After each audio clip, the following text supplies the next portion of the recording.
The revisionists are very proud of the seeming pragmatism of embracing market socialism. Because of this, they regard the detractors of market socialism with a sense of smug condescension. Oh, these Maoists, they're just a bunch of pie-in-the-sky purists. They don't know or care anything about building the productive forces. So not only are Maoists aware of the role of the development of productive forces in society, but our awareness vastly overshadows the shallow analytic of the revisionists. Maoists have a very sophisticated understanding of the productive forces and the role they play in the construction of socialism, so much so that we've developed an entire field of theory dedicated to it, called New Democracy. Because the revisionists are a bunch of opportunists, they'll often misuse and misapply the concepts of New Democracy in order to justify their support of market socialist reforms. Because of this, it becomes necessary for Maoists to highlight the differences between the two. And, in my own humble attempt, I've highlighted 4 major differences. The first major difference is the temporal, strategic, and limited nature of capitalism in New Democracy, being differentiated from market socialism, insofar as market socialism has no foreseeable plan to phase out the capitalist mode of production after a predefined benchmark of production is reached.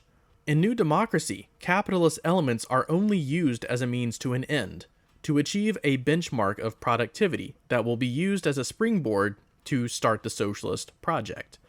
Capitalism, in New Democracy, is a small step backwards in order to achieve a leap forward in the socialist project, rather than a complete about-face. It's been 45 years since the market reforms were implemented in China, and China is now further away from communism than it was half a century ago. Keep in mind that the period of New Democracy in China lasted from 1949 to 1958, roughly 9 years.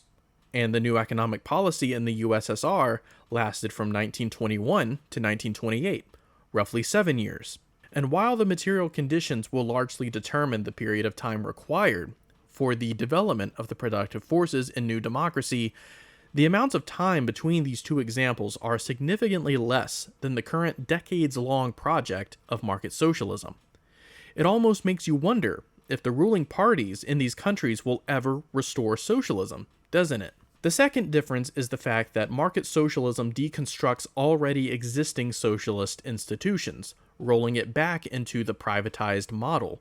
In doing so, market socialist reforms eliminates or severely diminishes the role of the planned economy, non-profit-based production, politics in command of the working class, and socialist communes in agriculture and industrial production.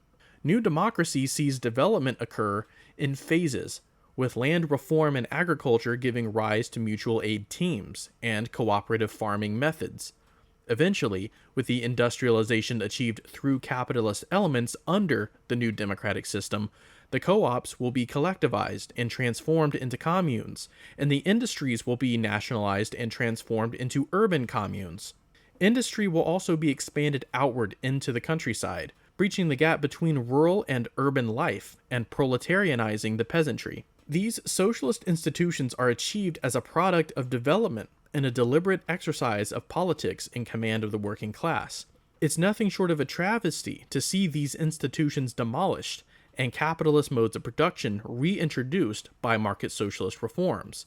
This is clearly a retrograde trajectory, leading away from communism and towards capitalism, a complete reversal of the socialist transition into communism. The permanent destruction of socialist institutions and this rolling back into capitalism is not seen in New Democracy. The third major difference is that New Democracy occurs under the joint dictatorship of various revolutionary classes, all of which are led by the proletariat, while market socialism occurs under the Vanguard Party, co-opted by a bourgeois headquarters.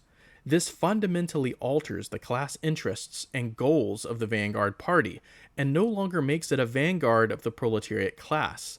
Like in the second point, this has the effect of eroding away the proletariat's control over the economy and society at large. Revisionists treat this like it's some sort of a conspiracy theory, that the bourgeois headquarters is a mythical boogeyman that Maoists promote to justify their views. How then do they explain the revisionism and eventual dissolution of the USSR? Do they think that Gorbachev just popped up out of nowhere and the whole of the CPSU decided to blindly follow him into oblivion? As Maoists, we understand that the decline of the USSR into revisionism began during Khrushchev. It was exacerbated by Brezhnev, and it reached its zenith during Gorbachev. Clearly, there was a bourgeois headquarters within the USSR, and it had been undetected by the Soviets due to a myriad of reasons that I would love to explore in a future video.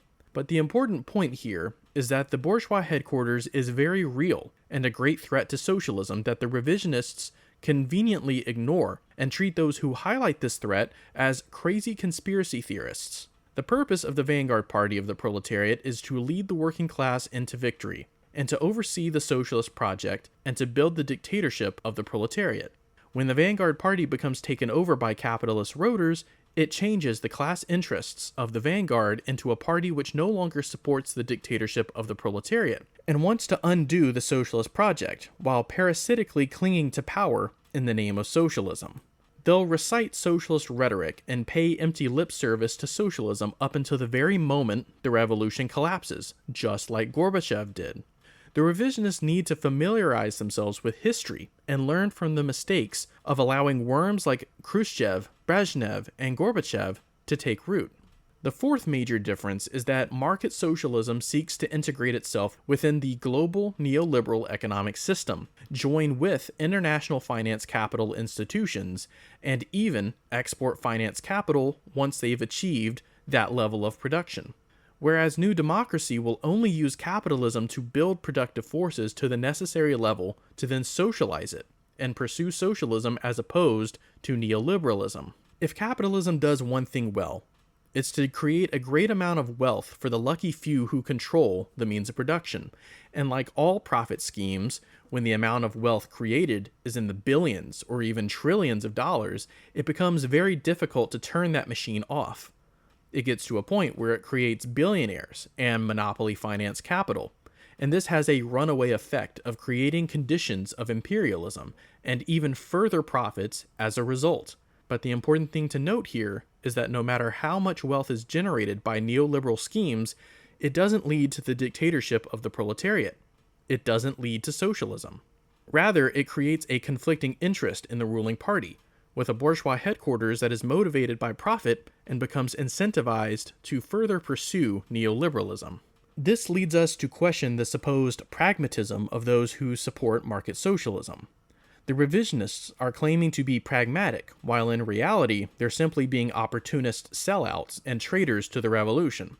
This sense of smug self-congratulation on how realistic and pragmatic they are becomes exposed for simply being a tactic of counter-revolution. Keep that in mind when we address the claim that all of these revisionists support quote-unquote actually existing socialism.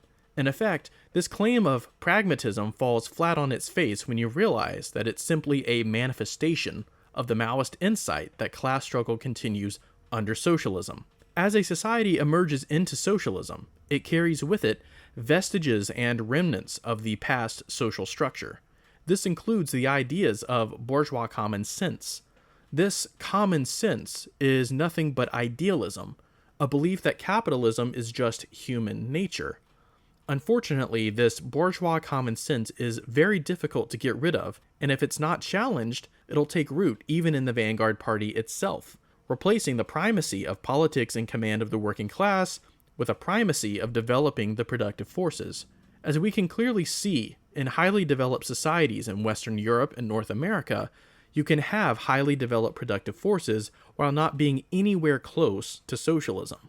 This is the error of economism and the quote-unquote pragmatism it claims to embrace. Modern China has shown where this error leads.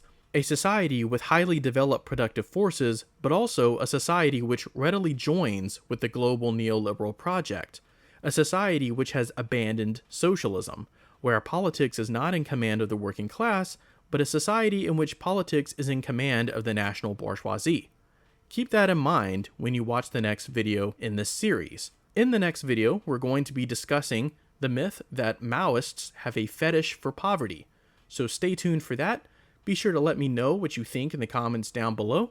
Be sure to like, comment, and subscribe, and I'll see you on the next episode. Thank you, Kang. Out.